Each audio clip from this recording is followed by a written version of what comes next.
Good afternoon, and thank you so much for joining me for this WNCT Now update. I'm Emily Severidge, live in our digital studio. WNCT is providing you with live streamed updates from our website, WNCT.com, every Monday through Friday at 1:30 p.m. and 4 o'clock p.m. to bring you the latest and up-to-date news before our nightly newscast. WNCT is continuing to track the latest COVID-19 numbers statewide and across the East. North Carolina health officials are reporting more than 105,000 positive cases in the state. There are currently nearly 140 COVID patients in hospitals and almost 1,700 deaths. You can stay with 9 on your side for the latest on those numbers on our website at WNCT.com.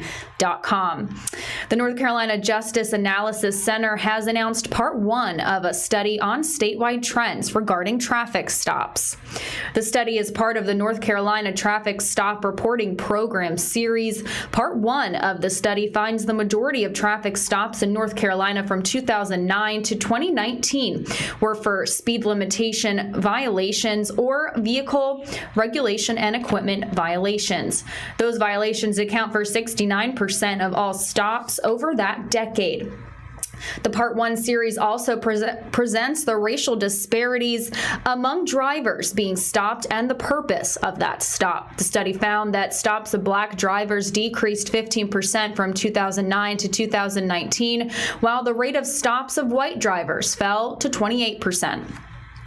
In 2019, the rate of stops for Black drivers was more than twice that of white drivers and almost 1.5 times that of other races.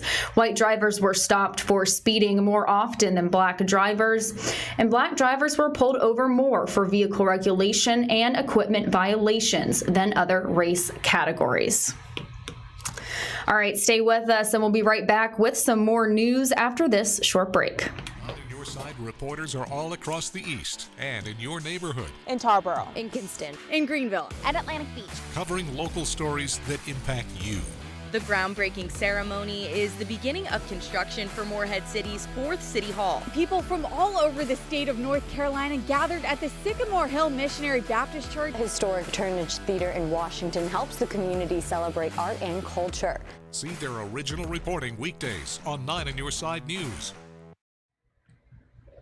Thanks so much for joining me. If you're just tuning in, I'm Emily Severidge, live in our digital studio, providing you with some late afternoon updates. A major intersection in Uptown Greenville is scheduled to reopen this Friday by 5 o'clock p.m.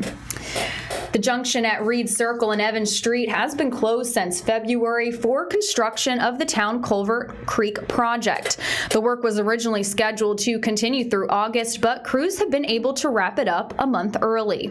Over the next several months, the project will finish working on West 8th Street, Ficklin Street, West 9th Street, and the Town Common parking lot. Friday's reopening of Reed Circle and Evans Street will depend on the weather. A Fort Hood soldier's body was discovered July 17th outside the Texas Army base. This marks the 3rd time this month that a Fort Hood soldier's body has been found. Officials say 26-year-old Private Mahor Morta was found unresponsive near a lake. Another Fort Hood soldier, Vanessa Gillen, was found dead on June 30th. The prime suspect of Vanessa's murder was also allegedly sexually harassing her. Gillen's case hit the media, and women took to social media, hashtagging Gillen and describing their own personal experiences with sexual harassment in the military. Lawmakers are now pushing for investigations into Gillen's murder and into sexual harassment in the military. Anna Werenicki from our D.C. Bureau has more about those calls for a systematic change. Lucy Delgadio says she left the Army in 1998 as a veteran and a survivor of sexual assault. I haven't had a voice for 27 years. Tuesday, Delgadio rallied on Capitol Hill to give other victims, like 22-year-old Army Specialist Vanessa Guillen, a voice. I will not rest until justice is served. In April, Guillen was killed at Fort Hood Military Base in Texas by a male soldier. Guillen's family says she was sexually assaulted by him earlier, but was scared to report it to her superiors. When you join the Army, your command staff should not end up turning out to be your enemy. Texas Democratic Congresswoman Sylvia Garcia says she's calling for a full, independent investigation into Guillen's murder and the command climate at Fort Hood.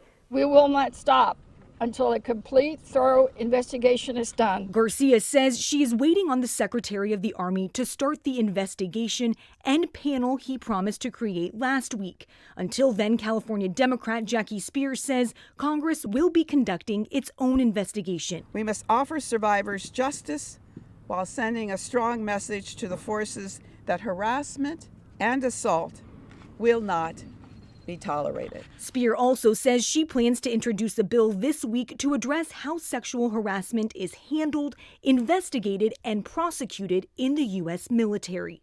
In Washington, I'm Anna Warnicki. All right, well, that wraps up this WNCT Now update. I'm Emily Severidge, live in our digital studio, and we have more news coming up for you tonight at 5 and 6 on our nightly broadcast on Channel 9. Thank you so much for watching.